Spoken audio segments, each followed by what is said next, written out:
Alors c'est Franck Marchex qui est hypnothérapeute et formateur en hypnose. C'est un ami de longue date. J'avais envie de vous le présenter et de partager un moment comme ça avec vous pour que vous sachiez un petit peu ce qu'il fait. C'est vraiment un gars qui est très actif, qui fait plein de choses géniales et j'avais vraiment envie que vous en sachiez un petit peu plus. Alors Franck, donc moi je dis tu es hypnothérapeute, tu es formateur en hypnose, mais toi tu dis quoi de toi? Qui es-tu? Alors moi d'abord j'aurais tendance à dire je suis d'abord un être humain. Comme ça au moins on enlève un certain nombre de casquettes. Et surtout les casquettes actuelles qui me plaisent pas trop, ou du moins qui ont tendance à être vite galvaudées, comme hypnothérapeute, comme coach, comme accompagnateur, formateur. On s'y perd un petit peu dans tout ça, psychologue, psychothérapeute, enfin voilà, on s'y perd un petit peu dans tout ça. Moi j'aime bien dire que j'accompagne les gens à aller mieux. Donc que ce soit vraiment de la thérapie où là je peux rencontrer des gens qui vont vraiment pas bien et à ce moment-là je vais utiliser un certain nombre d'outils pour les aider à régler ces problèmes-là, ou alors ça peut être quelque chose de plus dans une notion de développement personnel et à ce moment-là c'est une personne qui n'est pas en souffrance psychologique ou physique, qui a juste envie de développer des capacités, des compétences dans un nouveau boulot ou en famille, enfin voilà, dans les différentes sphères de sa vie. Donc moi je suis d'abord un être humain qui en aide un autre à aller mieux. Et il y a un terme qui me plaît, qui me séduit de plus en plus, j'aime bien parler d'éveilleur. Alors éveilleur, pas dans le sens où c'est moi qui détiens une vérité et je vais éveiller les gens à cette vérité-là, bien loin de moi cette idée. C'est plutôt éveilleur dans le sens où je vais aider les gens à s'éveiller à leur potentiel.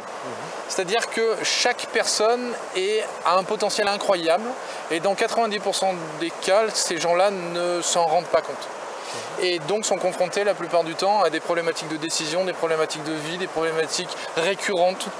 Et souvent, s'ils prennent conscience de ce potentiel, s'ils commencent à se l'approprier, ben là, ils peuvent dépasser toutes leurs limites, exploser complètement toutes les bornes.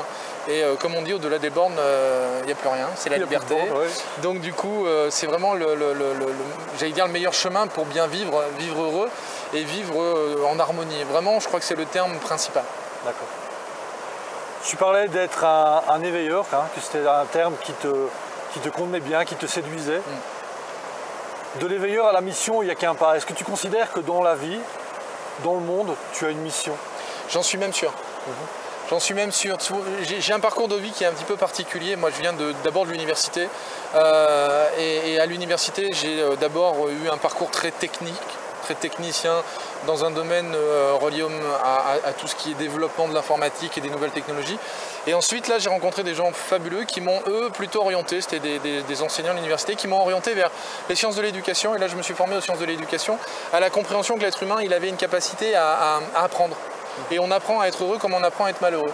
Et moi, je crois que j'ai appris à être heureux.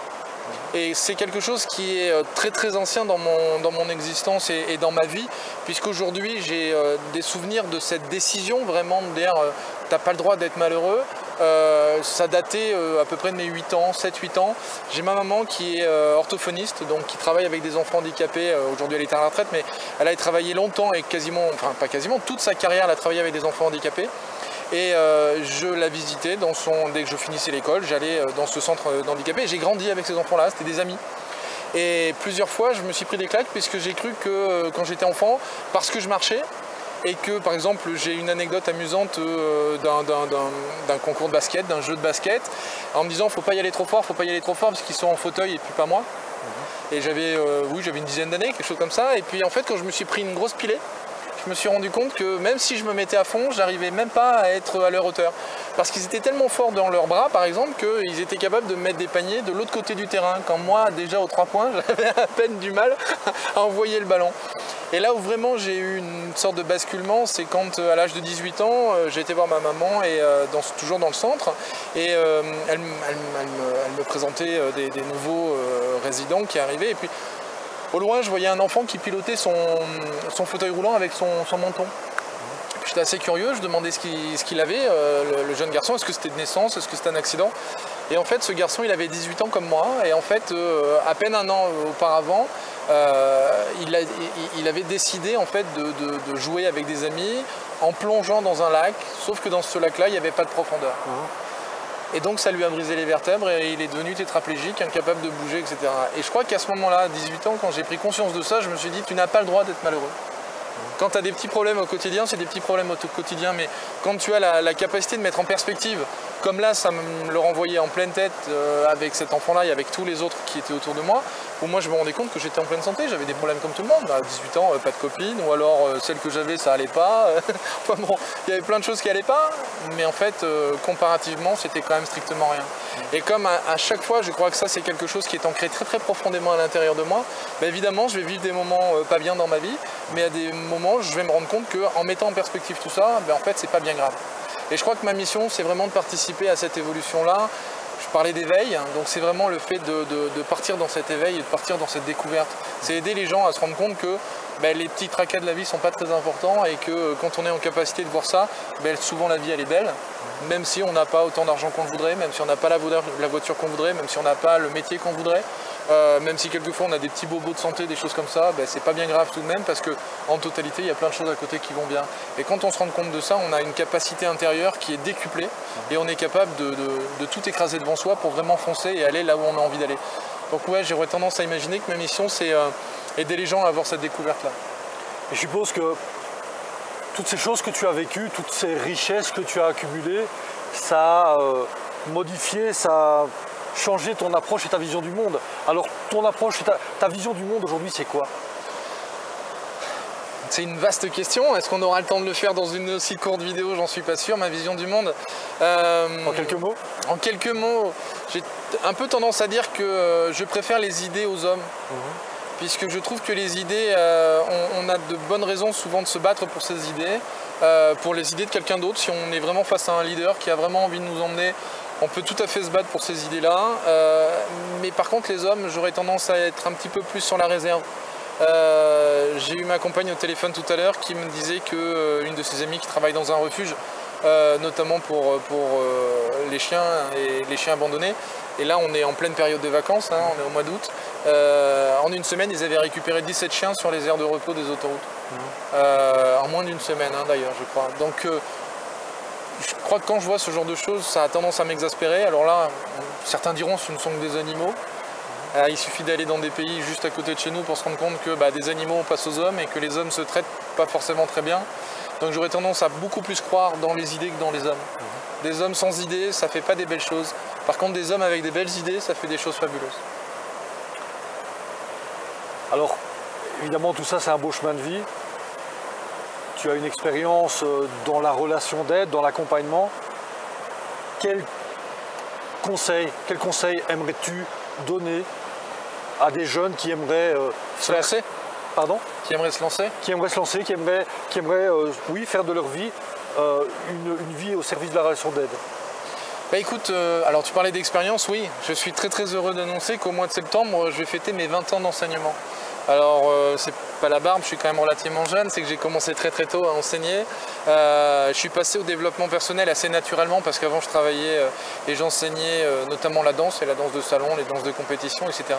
Et en fait, de là, je suis arrivé au développement personnel parce que j'ai une croyance forte, c'est qu'il faut d'abord s'amuser. Et donc, si j'ai un conseil à donner, c'est amusez-vous.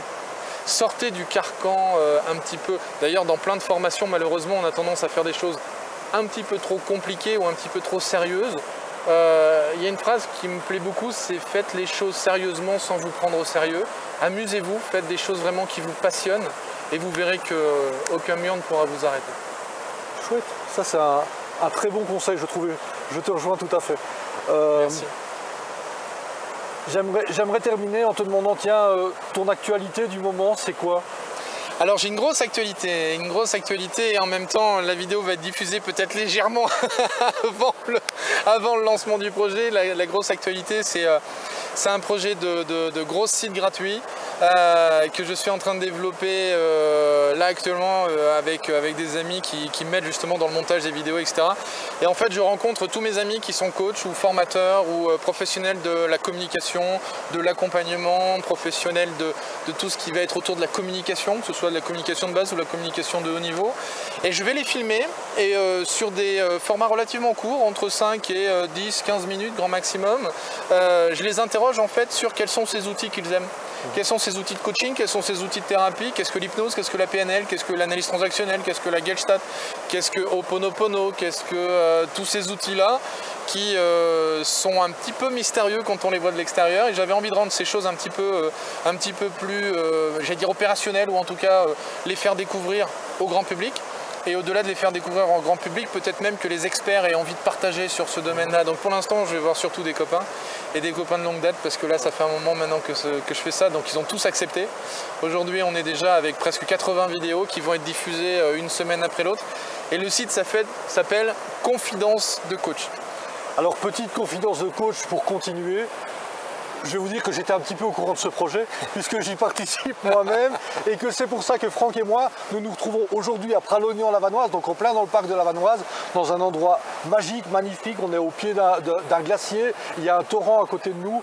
Donc je vous partage un petit peu de cette fraîcheur, de cette nature, et avec mon ami Franck ici, on avait aussi envie de vous inclure déjà un petit peu dans ce grand projet qui va démarrer. Donc un site avec du contenu entièrement gratuit, avec des choses vraiment géniales. Vous allez voir, il a rencontré des gens épatants, époustouflants. Je vous encourage vraiment, dès que le site sera en ligne, donc d'ici le mois de septembre, à aller vous y inscrire pour recevoir tout ce contenu gratuit. Je vous dis à bientôt. Alors, oui, une Franck ? toute petite parenthèse, normalement le site sera ouvert avant septembre. D'accord. Comme ça, les gens qui vont pouvoir s'y inscrire avant, pour être informés d'abord vraiment du lancement du site internet, puisque moi j'ai envie de le lancer au mois de septembre, puisqu'au mois de septembre ce sera donc les 20 ans de l'enseignement. Donc j'avais envie de faire ce petit clin d'œil. Et donc normalement au mois d'août il sera ouvert, mais ouvert on va dire vraiment pour les initiés ou les gens qui auront vu ce genre de vidéos. Ils pourront quand même laisser leur adresse afin qu'ils soient informés des différentes vidéos qui vont sortir. Mais en tout cas, merci à toi de faire connaître ça. Et donc, Confidence voilà. avec un S, j'y Confidence, pense. oui, confidence avec un S. Confidence avec un S de coach.com. Confidence de coach. Non. Non, pas de S au non. bout. Non, à donc chaque vous fois, on trompez va en pas. voir un. Confidence au pluriel, coach au singulier. Exactement. On vous retrouve bientôt sur le site avec mon ami Franck et avec plein d'autres. Au revoir. À bientôt et merci. Merci à toi. Merci Franck. Ciao.